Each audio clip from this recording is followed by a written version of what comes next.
नमस्कार, news makers में आपका स्वागत। मैं हूं प्रकाश हिंदुस्तानी। आज इस कार्यक्रम में हमारे खास मेहमान हैं भोपाल से आए साहित्यकार और पत्रकार सुधीर सक्सेना जी। आपका स्वागत है सुधीर जी। सुधीर सक्सेना जी लखनऊ में पैदा हुए, आगरा, रायपुर, नागपुर में पढ़ाई की और भी कई जगह पढ़ाई लिखाई की, और कर्म क्षेत्र आपका मध्य प्रदेश रहा है, भोपाल रहा। भोपाल में आपने साहित्यिक पत्रकारिता की, लेखन किया, राजनीतिक पत्रकारिता की, और पत्रकारिता की कोई विधा आपने छोड़ी नहीं।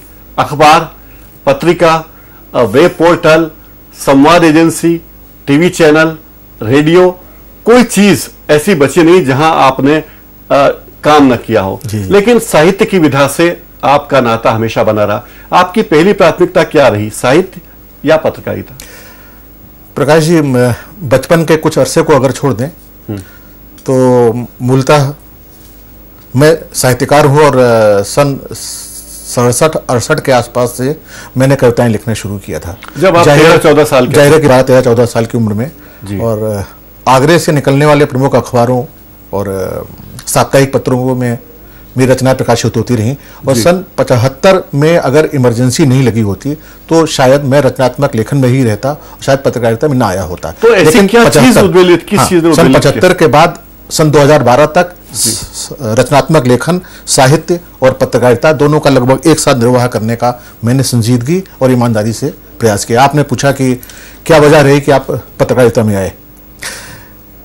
जून सन 1975 में इस देश में इमरजेंसी लगी जी।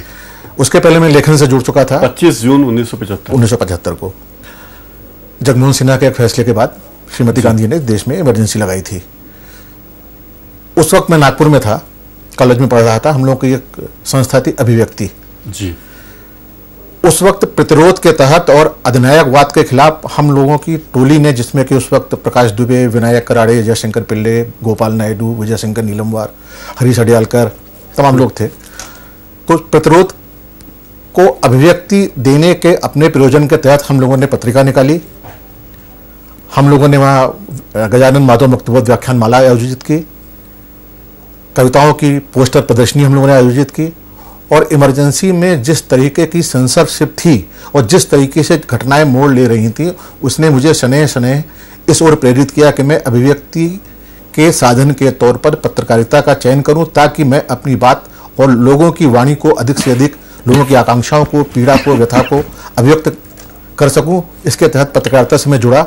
और उसके बाद जो सिलसिला चला कि मैं माया में रहा, इंडिया न्यूज़ में रहा, समाचार भारती में रहा, वॉइस ऑफ अमेरिका से जुड़ा था। एक लंबा सिलसिला है जो लेखन और पत्रकारिता दोनों साथ साथ। साहित्यिक पत्रकारिता की क्या दशा है?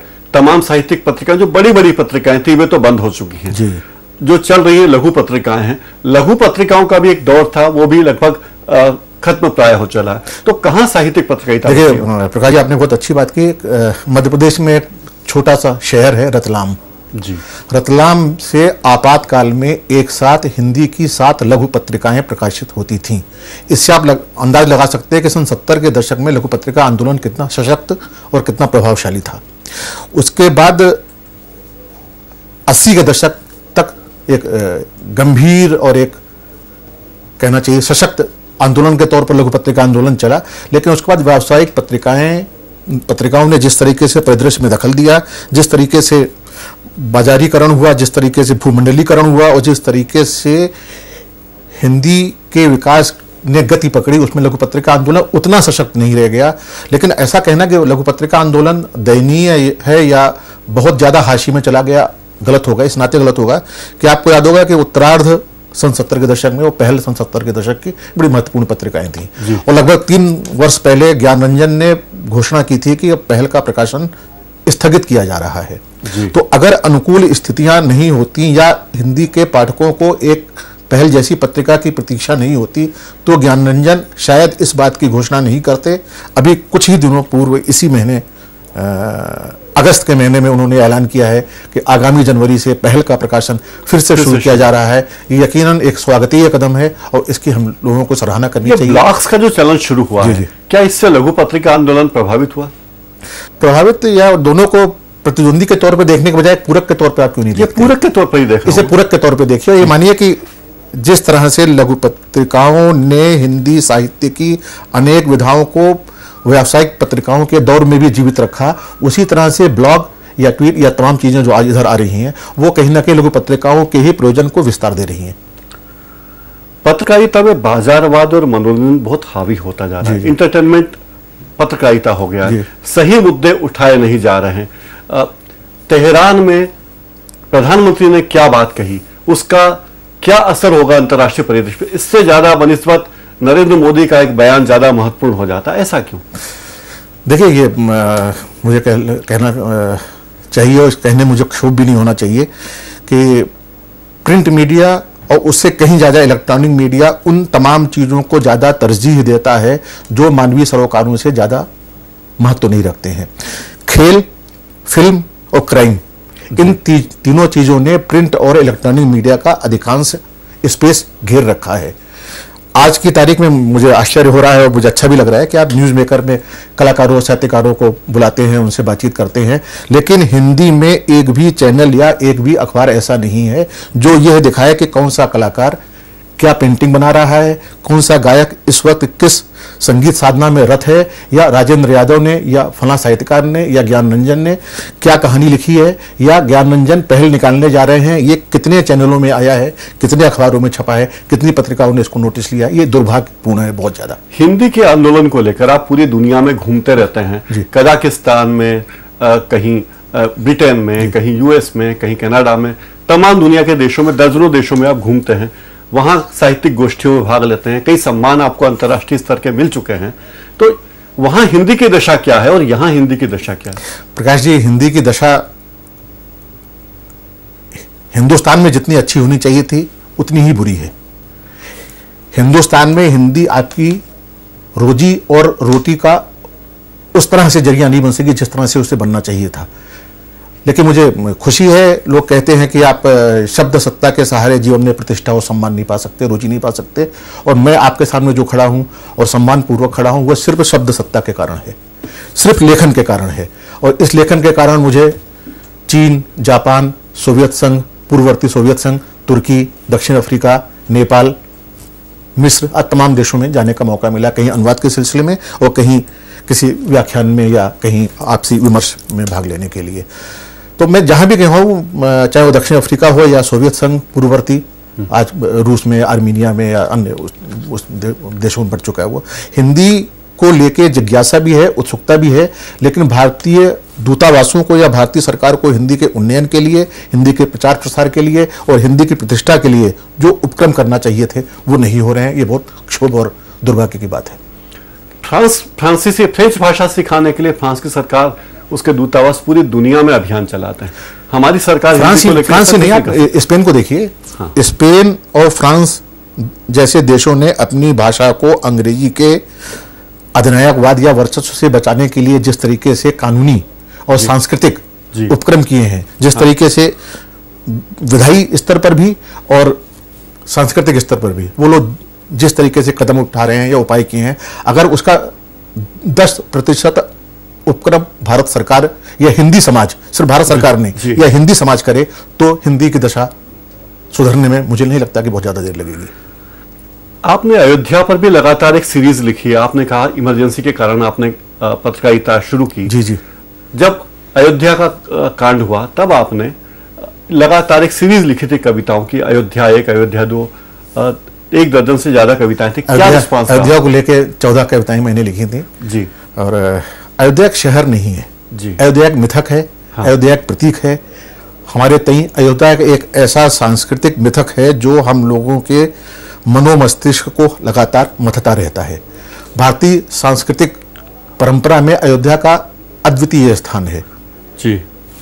मैं कुछ वर्ष पूर्व पहली और अभी तक अंतिम बार अयोध्या गया तो अयोध्या में हालात, चाहे वो राम जन्मभूमि स्थान हो या उसके इर्द गिर्द का परिसर हो, उसने मुझे जिस तरह से विचलित किया था उसको मैंने दर्ज करने की कोशिश की। और शब्द वो माध्यम है जिसमें आप अपनी व्यथाओं, अपनी आकांक्षाओं और मिथकों और बदलाव को व्यक्त कर सकते हैं। और शब्द, मुझे लगता है कि वो ठौर है जहां कविता, वो ठौर है जहां शब्दों के ख्वाब को पूरा होने का मौका मिलता है। तो अयोध्या की कविताएं वागर्थ में छपी, लम्ही में छपी और कई पत्रिकाओं में छपी और उनका अंग्रेजी में अनुवाद भी हुआ है और मुझे अच्छा लगता है जबकि लोग अयोध्या कविताओं के जरिए कहते हैं कि आपकी अयोध्या कविता मुझे आज भी याद है। अभी आपकी किताब आई, कई किताबें आई हैं, पर अभी हाल ही किताब आई है, किताबें दीवार नहीं होती। जी जी, ये एक नया प्रयोग इसमें आपने किया कि सभी कविताएं, इसमें जितनी भी कविताएं हैं वो आपने अपने मित्रों पर लिखी है और आपने उसका संकलन किया। ये साहित्य की दुनिया में पहला प्रयोग मैंने देखा कि जब किसी कवि ने अपने मित्रों के नाम पर कविता लिखी, उनके लिए कविता लिखी और उनका संकलन प्रकाशित किया। इससे आपके मित्रों के बारे में पता चलता है, आपकी कविता के बारे में तो पता चलता ही है, ये भी पता चलता है कि आपके मित्र कौन कौन सी शख्सियतें हैं, देशी हैं, विदेशी हैं, भारत में गोवा से लेकर अमृतसर तक हैं और मुंबई से लेकर असम तक हैं। तो ये आइडिया कैसे आया आपके दिमाग में कि मित्रों पर कविता लिखें और उनका संकलन निकालें? देखिए प्रकाश जी, और क्या रिस्पॉन्स इसका रहा? कविता के लिए कुछ भी वर्जित नहीं होता जी। कोई भी संसार कविता के लिए वर्जित नहीं है। किसी समाज में या किसी देश में या किसी कालखंड में कविता कुछ लोगों के लिए वर्जित हो सकती है, लेकिन कविता के लिए कुछ भी वर्जित नहीं है। तालिबानी समाज के लिए वर्जित हो सकता है, लेकिन कविता के लिए तालिबान भी वर्जित नहीं है। कविता तालिबान को भी अपनी कविता में दर्ज करती है, वो नेकी को भी दर्ज करती है, वो बदी को भी दर्ज करती है। हिंदी में तमाम बड़े और महत्वपूर्ण कवियों ने व्यक्तियों के लिए कविताएं लिखी हैं, मुक्ति बोध हो या शमशेर हो, लेकिन किसी ने दो कविताएं, किसी ने चार, किसी ने 6, किसी ने 1 कविता लिखी है। लेकिन मुझे कविता लिखने की शुरुआत यहाँ से हुई कि मेरे बहुत अभिन्न मित्र थे विनायक कराड़े जी, कथाकार मित्र थे, जिन्होंने मुझे काफी वैचारिक स्तर पर चीजें समझाने का सफल प्रयास किया, कहना चाहिए। जी जी। तो मुझे लगता है कोई भी व्यक्ति महज व्यक्ति नहीं होता है, वो अपने साथ एक विचारों की परंपरा, एक अवधारणा, एक सोच लेकर चलता है। अगर आप किसी व्यक्ति के नजदीक आते हैं तो उसके जरिए आप एक अलग विचारों के पुंज को, उसकी समझ को, उसके सोच को और तमाम चीज़ों को जानने की कोशिश करते हैं। तो मुझे लगा कि इस व्यक्तियों के जरिए दुनिया के बदलाव को, उसके मिजाज को और उसके अपने वक्त को रेखांकित करने का प्रयास किया जा सकता है। और तमाम व्यक्ति जी, तरह तरह के, अलग अलग तरह के व्यक्तियों के बारे में जब आप लिखते हैं, उनको अगर आप एक साथ इकट्ठा करके सामने लाते हैं तो आप अपने वक्त को समझने में, दुनिया को समझने में, उसके बदलाव को समझने में, उसके मिजाज को समझने में कहीं ना कहीं ये अच्छा उपक्रम कर रहे होते हैं। तो इन कविताओं, ये किताब हाल ही में आई है और बिल्कुल मुझे किसी ने बताया कि दूसरा संस्करण, इस किताब का दूसरा संस्करण भी 4-5 महीने में ही आने वाला। ताजा, तो क्यों लोकप्रिय हुई है किताब? मुझे लगता है कि आप हाथ में किताब लिए तो इसकी ताजगी का आपको एहसास हो रहा होगा। ये बहुत ताजा किताब है। और इसके बाद फिर क्या योजना है? बहुत विलंब से किताब आई, इसको 8-10 साल पहले आना चाहिए था, लेकिन किन्हीं कारणों से ये किताब प्रकाशन में अटकी रही।